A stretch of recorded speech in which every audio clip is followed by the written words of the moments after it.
I'm very much like a pilot in real life. I'm very, I love to dream, but I love to be pragmatic because at the end of the day, taking off is optional and landing on your dreams is mandatory. Welcome to the Smart Talk series, the show for professionals who want strategies, tips, and real talk about all things PR, marketing, and social media. Your host is Melissa Vela Williamson, an award-winning, accredited, and nationally recognized PR pro and communication thought leader. And now your host, Melissa Vela Williamson.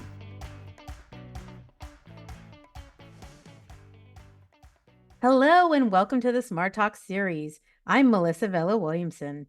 This season, our focus is on the future of mass communication. Today, I'm joined by Jacqueline Ruiz. Jacqueline Ruiz is a visionary social entrepreneur who has created an enterprise of inspiration.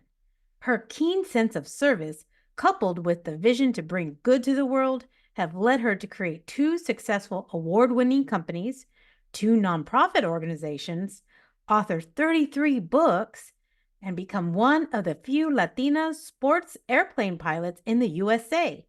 She holds dozens of events and publishes hundreds of inspirational stories around the world. Welcome, Jackie. Thank you. I'm beyond excited to be here with you today. I'm so excited, Jackie. I knew you were fireball or firecracker or just full of fire when we met. And so I'm delighted to introduce you to our listeners. So tell us more about your background and your work today. Thank you. You know what? I was having a conversation with one of my mentees 2 days ago, and she said to me, did you always know that you wanted to do all the things that you're doing today? Flying airplanes, publishing 33 books of your own and over 400 books for other people in 25 countries, and traveling the world and all of that, and doing keynotes. And I said, no, I had no idea. When I was your age, I kept surrendering to those things that made me happy and gave me bliss. And, in my common denominator in life has always been, how do I use my talents to serve other people? So little by little, I started uncovering this publishing world. I started to uncover, my marketing agency world 18 years ago. I started to uncover this entrepreneurship journey and everything that came with it, including flying airplanes. And I think a common denominator, if you were to ask me, I'm very much like a pilot in real life. I'm very, I love to dream, but I love to be pragmatic because at the end of the day, taking off is optional and landing on your dreams is mandatory. That's the phrase that I'm known for, and I apply the same principle in life. And so that, that idea has gotten me to where I am today with a marketing agency for 18 years, a publishing company for almost 10 years, a nonprofit for almost 10 years with over 240 young graduates, young Latina graduates, to flying airplanes, becoming one of the few Latina sports airplane pilots, and my 33 books and my speaking engagements, 5 times to Europe, Dubai twice, Central America, Mexico, all over the United States. And you know what? All of that fabric is brought together with this idea of serving. So my mission is to elevate women, and I do that through all those vehicles. So. Even a plane. I love it. You got me already fired up here for this conversation. Speaking of fire, I'm sure that'll be part of our theme. But the other term that's coming to mind that when you're introducing your background right now is this term landing, right? And you talked about how important it is that you've got to make that landing. And that's really apropos because my team and those who get some mentoring from me will hear me often say, like, we have to land the plane when we're communicating, get to the point. But then also I talk about with all of our goals or initiatives, campaigns, or ideas, we've got to stick the landing. So a lot of times we will do great work or be very ambitious about something, and then we just fizzle out at the end or we give up. So I say, let's stick the landing. And Jackie, I think that the broadness of what you've been able to do in your lifetime really shows the importance of following through, but also dreaming big. I thought I dreamt big, but hearing the things that you're doing, I'm like, Gosh, why not? Why not? Let's do it. I love it. So Yeah. Jackie, it sounds from all of that, dreaming and then doing and kind of following these callings, that publishing became an opportunity that really kind of revealed itself to you. Tell us more about hybrid publishing and how this newer approach is offering more people of color, women, and particularly Latinos the opportunity to offer relatable stories and leave their legacy through books.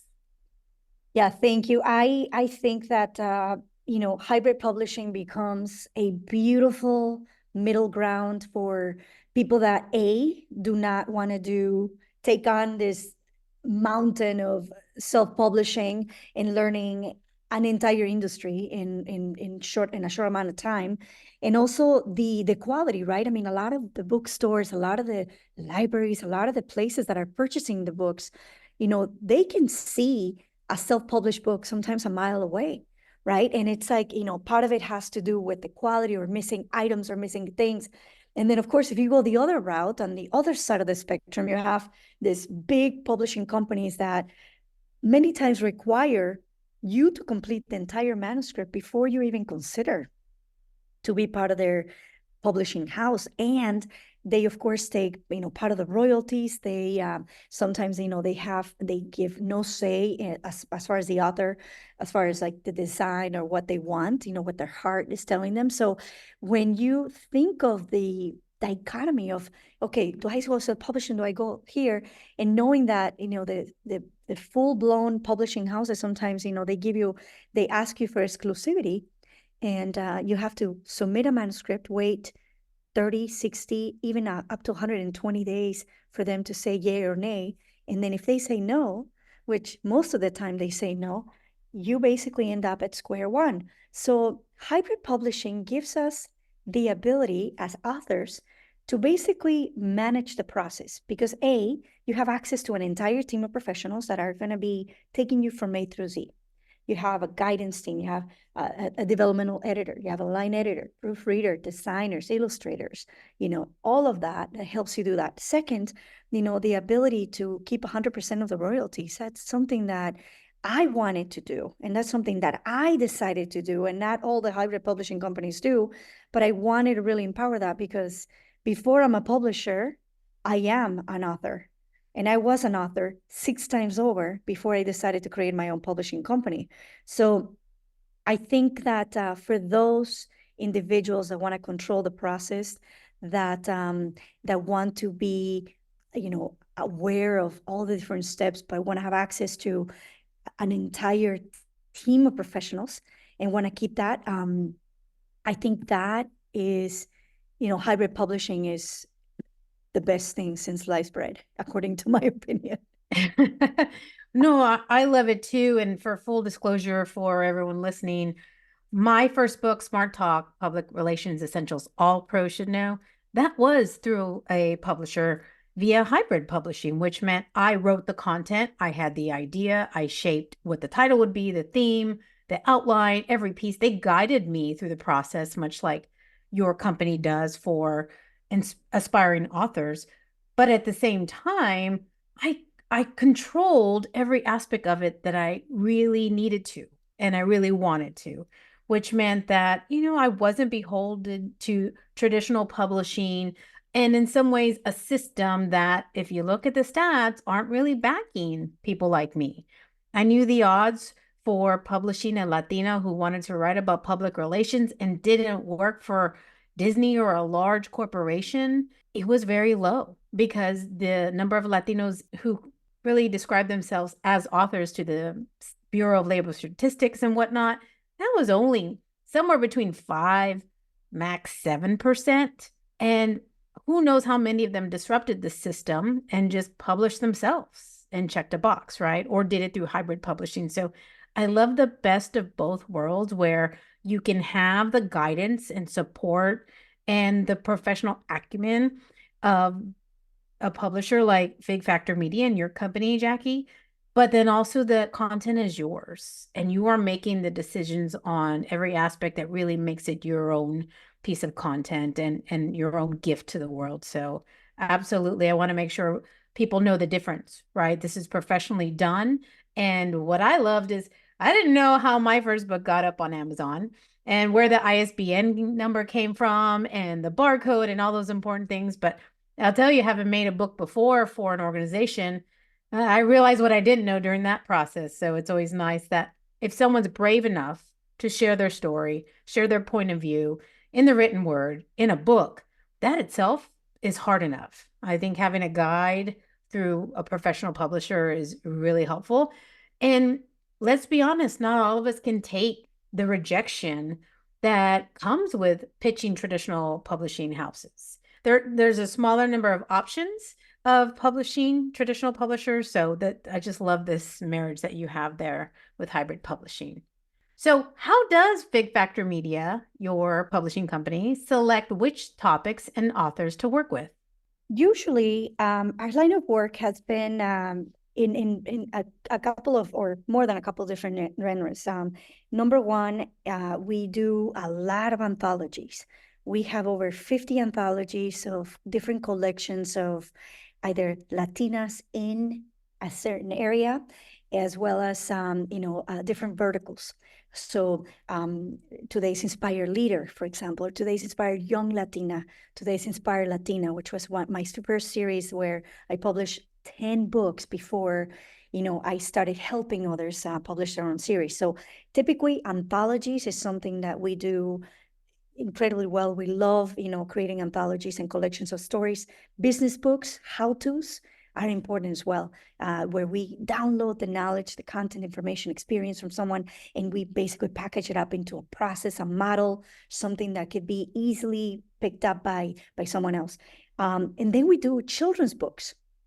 And those are really fun to do. I have 4 children's books of my own, and they're related to aviation, of course, inspire the next generation of aviators. And, and lately we've been kind of getting into poetry, which, it's been an interesting, beautiful area as well, very connecting. And interestingly enough, a lot of doctors, a lot of people that are getting their doctorate degree in, whether it be medical doctors or non-medical doctors, PhDs, they are now on the quest of converting their dissertation into books. So to do that, they have to go through a beautiful transformation of adapting the content to the desired, reader and the audience. So that has been something that we've been doing as of late, and it's been incredibly fun. That it goes from just the educational journals and all of that to now a broader appeal and a beautiful curated new book that could be shared with the rest of the world. Yeah, I really appreciate that because sometimes with these research publications and you're looking at a study and you're like, okay, I know it can help me, but how do I read this? And that was something I learned in my master's degree, but not everybody has that background. And so I love that they can expand upon and really translate that language into something that people feel is a little more applicable to their lives and hands-on. So that's great. Well, your anthologies are really popular and I'm super excited about them. I really actually was first introduced to the anthology model through poetry. So I'm happy that you all work with that genre as well, because that's how I started my writing adventure was through creative writing and poetry. And then I would submit for publication in anthologies and it really builds a community and offers people an opportunity to explore authorship without that full writing commitment and maybe financial commitment or being able to take that rejection of pitching and pitching and pitching your idea after, like you said, written your whole manuscript and dedicated so much time and effort to that. And I'm really particularly interested in your Latinas in series. One, because I've been talking about Latinas at work and in the workplace and some of the different challenges and almost crucible moments and situations that they're put through and need to overcome. But 2, because your Latinas in series is something I'm going to connect with because we're working together to publish a Latinas in PR book. So what is so special in your point of view about working with a group of Latina professionals through an anthology? You know what? I think there's something magical about creating community. And I say that because my first 6 books were all about, either my business perspective or a comic book that I did in collaboration with one of the publishing companies that I worked with, and my memoir. And my seventh book was the first ever collection of a series, right? An anthology. And that series made me, basically open doors for me all over the world, which really was the foundation of what later became the Latinas in series. Because along that journey, and as I witnessed and as I experienced how the New York Times sponsored us 3 times to come out and present the authors, how we started going to Europe. We did 3 European tours with the series, how we started having events that not had, 170 people like my own business book launch, but now we had over 800 people show up. So I'm like, there's a phenomenon, there's something magical about this. And then compounded by the fact that when I was getting my pilot's license, I was looking around and I was not seeing any Latina pilots anywhere, and I was thinking, oh my gosh, how am I going to connect with those people that look like me, right? Because this space is very rare. I mean, you have, of course, the plane doesn't know how you look like. The plane just knows, precision. But even then, I was looking, I was craving, I was yearning a community. So Latinas in Aviation was born with the worldly experience, with the plethora of experiences and success that I had with the Today's Inspired Latina series, bringing in to this very particular vertical with a very key niche of Latinas, because we had specific, things that we were navigating through. So as I went through that, I'm like, wow, I can plug my passion for aviation, marketing, book writing, and then bring a new segment to the forefront, because no one had ever done it before in 100 years of aviation. And as I started doing this, other people said, well, if you're a pilotina, then I'm an architina. Mhm. And we created a Latinas in Architecture book. And then another lady said, well, I'm an HR Tina. And let's do the Latinas in HR book. I'm a social worker Tina, That's So right. it started to become kind of something fun. But at the same time, we started to notice the unique, you know, I guess, set of experiences, the uniqueness of, this vertically, aligned magic of all the things that were happening. And then as we kind of, realized that, I'm like, wow, there are some very special things that are happening within the ecosystem of a vertical and within the ecosystem of our individual, I guess, identifiers as a culture.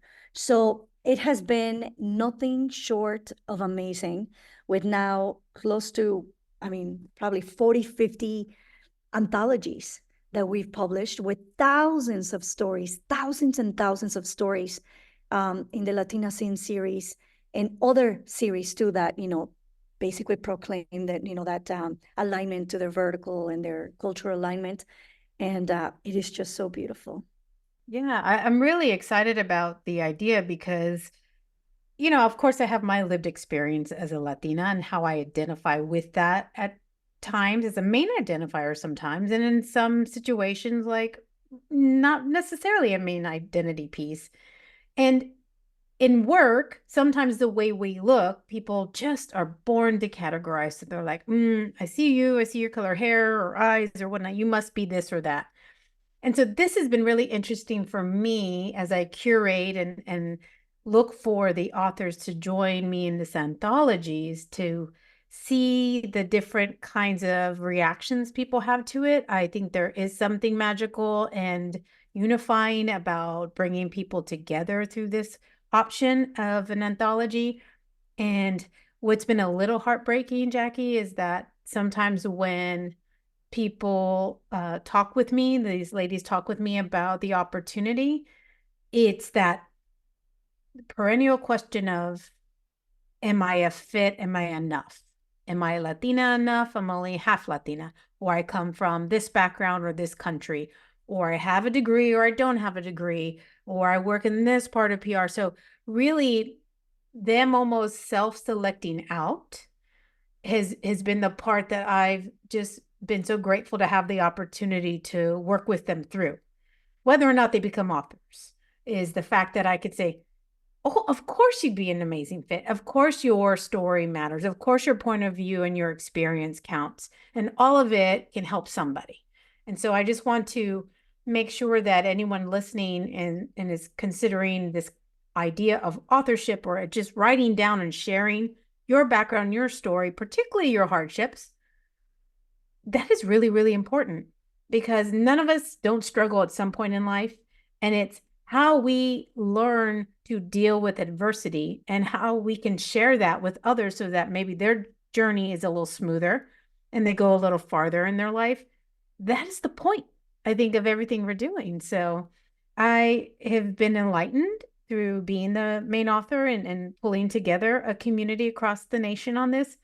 But I'm really hoping it's just part of how people come together and own their value through the written word and know that, look, your story will help others if you share it. Yeah, and I think you're right. It's heartbreaking. I mean, not only do I do the series of the Latina Sin, but also Today's Inspired Young Latina. And regardless of the age, these young Latinas are between the ages of 18 to 25 that we feature in this younger, next generation series. And whether you're that age or you're in your 40s, in your 50s, I think there's a degree of our community, sometimes, the imposter syndrome comes up, a lot. Like you said, am I good enough? Do I do this? And I think that when we push through those barriers, when I was a little girl, I learned that fear, indecision, and doubt were the three things that were going to keep you away from your dream. So I was very much aware of those obstacles, right? So anytime that I felt fear, indecision, and doubt, I was like, okay, let me nip it in the butt. Let me do this. Let me go through it anyway. And then a mentor of mine said, everything you ever wanted is on the other side of fear. And of course, I saw that with aviation. I saw that with, as I'm coaching and guiding and just supporting and elevating these beautiful authors, and many women say, I have no story. I have nothing to share. And I'm like, give me 5 minutes. I literally start asking them 5 questions, 3 questions. Even in the first question, they realize, oh my God, I have a story. So I think that even if you haven't been the most successful person in the world, you have all the accolades, you have all there's always, life is measured in micro moments. And if you dissect those micro moments and if you become aware of the journey, where is inspiration found and what gives you the authority to share your story? Well, you wanting to share your story gives you the authority, number one, because it's the most organic, beautiful feeling becoming an author. Second, the moment that you open up your heart and you become vulnerable, you are giving other people the opportunity to do the same and say, oh my gosh, I went through that too. And that automatically opens amazing doors. And if you're willing to go to the dark places and go to the light, that is where the reader is going to find the gem, and the reader is going to find that beautiful magic that you're made of. And that's a story. And even if you go through the experiences that you had last week, for example, or the week before, I bet you, even from that week alone on this earth, you will be able to dissect and find a beautiful story that you can share, encapsulate, and package for someone else that needs to hear those words. So that's typically what I say. And the beauty that's on the other side, it's amazing. Yeah, absolutely. And if you're working in public relations, you have a lot of stories, stories that we can't even tell. And so I think that's funny because it's always been a phrase I've heard myself saying over the years is like, oh, let me tell you a story. And so I think that that's what's so valuable about this is that there is so many lessons. There are so many great lessons that we can get from others if they're willing to kind of share the messy part of things sometimes. So with these anthologies, Jackie, like what are some of the most common stories that you find authors are writing about? Typically struggles, and it's finding that this micro moment of despair, like adversity. I find that a lot. You know, in storytelling, we have a rule that we typically like to follow that basically says show, not tell. So a lot of the stories and a lot of the guidance that we give our authors are basically about showing and not telling. So the beauty about that is being able to take the reader to a situation, a place, zooming in all the details. Like I can say, oh, I am the most resilient person in the world. That's telling me that you are the most resilient person in the world. But what if we turned that around? And what if you took me to a moment in time in your life where you felt despair, where you know, the sun is shining through that, and then you felt like, I can't go anymore. I can't do this. But all of a sudden you remembered what your mom told you when you were 5 years old. And you remember to take that next step and the next step. Now, that's telling me that you're resilient. And the reader's picking up on that because, again, you're showing me, you're taking me deep into the story, but you're not telling me what I need to follow and what I need to do, right? So that's essentially what, you know, what that looks like. And I think it's part of the beauty of uncovering and just like removing layers and layers and layers of this magic, you know, that we can discover and uncover in the stories. Yeah, that's really helpful editing and really editorial advice for writers, because that was something that I was told too as I was working on my manuscript for my first book is, well, you just tell me a story, Melissa. I'm like, well, this chapter's about strategic communication planning. I bet you can find a story for that, right? And I'm thinking, like, what story would I tell with that? And then I ended up telling a story about how when I was a young adult, I was tired of being overweight and knew that I couldn't really start a successful, happy life in the body I was unhappy with. And I ended up putting together a plan. And because of that, I was able to lose 100 pounds, yada, yada, yada.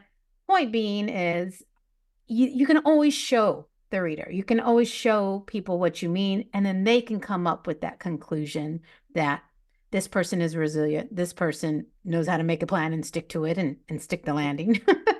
So I think that's really helpful advice that you give for sure. Well, what advice do you have for any public relations or communication professionals who might be interested in becoming a book author themselves? Number one, decide that you want to be an author, because that divine alignment, when you make that choice and you make that decision that you're going to do this, is the very first power sparkle that you need to take off on this dream. Second, create a mission for your book. Treat it like another person, treat it like a project, right? And say, what do I want this book to do? What do I want the reader to feel? What do I want them to do this? How do I want them to feel it, and why? Why do I want to do it now? And why do I want to do it overall, right? What is this book going to fulfill in the space? So it's doing a lot of the planning, a lot of the feeling, a lot of the, you know, encapsulating the why. It's super important. And then I would begin putting together an outline. The title does not have to be decided until the very end, by the way, because a lot of times what you start out with ends up being completely different from what you finish. So don't get stuck on the minutia. Don't get stuck on, oh my gosh, how is this going to look like? Begin writing. Once you have that clarity, just begin putting your thoughts down, because even if the book has to be completely reconstructed or deconstructed, as long as you have that content, you're golden. Content is king when it comes to authorship. And as you start to see that all come to life, use, you know, technology to inspire you. Use your notes in your computer or your phone to capture photos that inspire you. Don't worry about doing it in a linear manner. You can work on chapter 2 today and chapter 7 the next day as your inspiration flows. Don't let anything stop the amazing and beautiful flow from that magic. And then forgive yourself for those days that you don't feel like writing. It's fine. And I think that you will find this beautiful cadence, this beautiful flow of ideas and thoughts, and the organic nature of sharing. That to me is so beautiful, and it's life changing. And that is the energy that you pass on to this beautiful book. And, I have books that have taken me 2 months. And I have other books that have taken me 4.5 years because they were not ready to be shared with the world out of my 33 of my own books, you know. So that's part of that magic.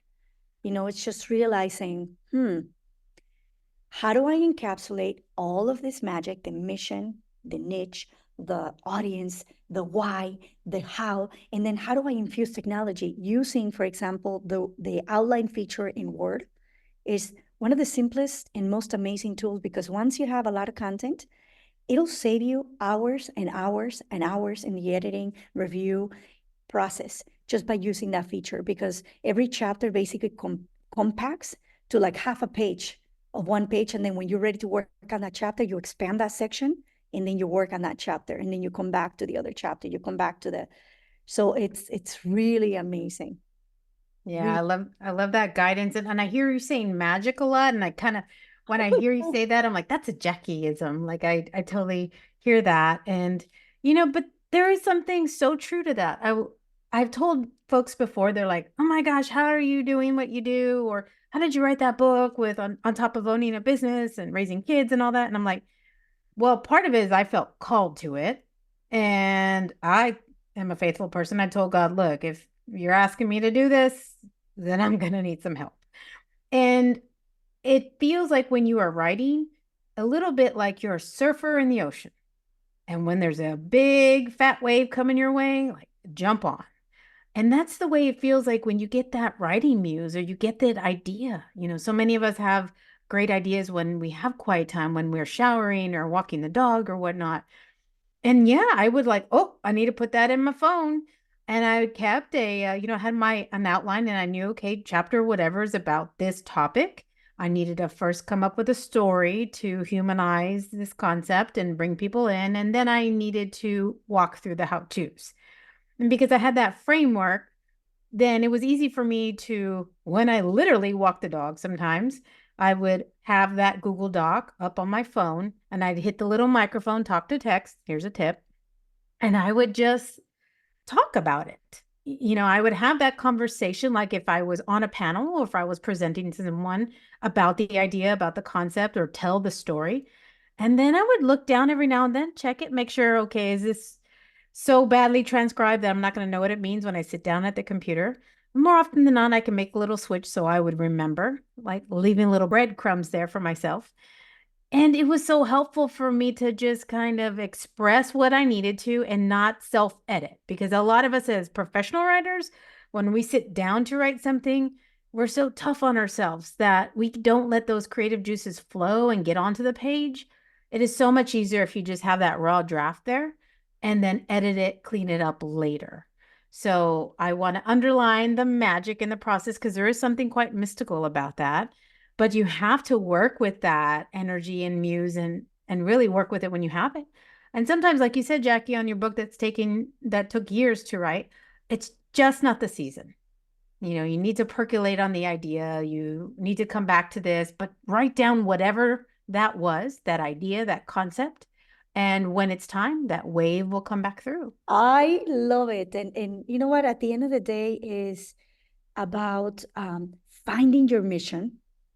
Okay, if your mission is to be an author, if your mission is to be an entrepreneur, a mom, or, whatever, or allowing the mission to find you and surrendering to that mission. And the latter is one that I've kind of pondered with and worked with for, a long time. And it's like, how do I surrender? Is this what I'm supposed to do? Is this what what I'm called to do? How do I make this happen? But, are you aware to surrender to that mission? And are you taking action once you have that? So that's Yeah. also a beautiful thing. And that's what authorship is all about. I really think so. Absolutely. It's just kind of, okay, I've been called to this, or this is on my heart. It seems to keep coming up for me. Let me do something with it. And I think every day, if you take some small step, not by motivation, because our motivation can wane, but just through discipline, be like, I said I was going to do this. I need to do this. Let me just put down a couple hundred words. Let me just talk on the microphone and drabble on about some idea that I have, and maybe I'll make it something later. So don't let any kind of perfectionism stop you from creating. I love that, Jackie. Well, one concept I have, Jackie, and a Melissa-ism is definitely smart talk. So what does smart talk as a concept or a phrase, what does smart talk mean to you? Oh, I think the first thing that comes to me is strategic. I heard something from Brian Tracy once that said for every 1 minute that you plan, you save 10 minutes in the execution of the plan. Now, when I heard that, I was like, that is beautiful. I mean, so when you're talking about smart talk, it's kind of like the SMART goals, right? We say strategic, measurable, attainable, time bound, and all that kind of stuff. I think of, smart talk also means pausing, planning if you need to, or saying, you know what, let me get back to you. Let me think it through. And then kind of creating that degree of separation to create objectivity about something, and then coming back with a fresh mind, not, emotionally taking something and saying, oh my God, yes, or no, or whatever, So I think that's part of that magic, and that's part of that beauty, Jackie, it was a real joy talking with you today, and I'm sure our listeners would like to talk with you as well. What's the best way for listeners to connect with you? You know what? Social media is an amazing way. Jacqueline Ruiz on LinkedIn, or Pilotina_official on Instagram. Those are amazing ways to kind of catch me on my worldly adventures and catch some inspiration in between. Awesome. I love it. Well, thank you, Jackie, so much for sharing your knowledge and your magic with us today. Thank you so much. Thanks to our listeners for joining me for today's episode. If you like smart talk and strategic comms, let's collaborate. You can work with me as a trainer, a consultant, or hire my firm, MVW Communications, for strategic comms planning or PR strategy services. My book, Smart Talk, Public Relations Essentials All Pros Should Know, is available on Amazon in print or audio and offers advice, how-to tips, tools, and new PR models so aspiring and practicing pros are equipped for this evolving field. Please follow and rate this podcast if you're a fan, and follow us at MVW to get the latest on trends, trainings, and more. And as always, think smart and communicate smart. And I'll see you next time. Thank you for joining us for another episode of the Smart Talk series. If you learned something or enjoyed our conversation, share it on social media or send to a friend. To learn more about this and other communication topics, visit mvw360.com. That's mvw360.com.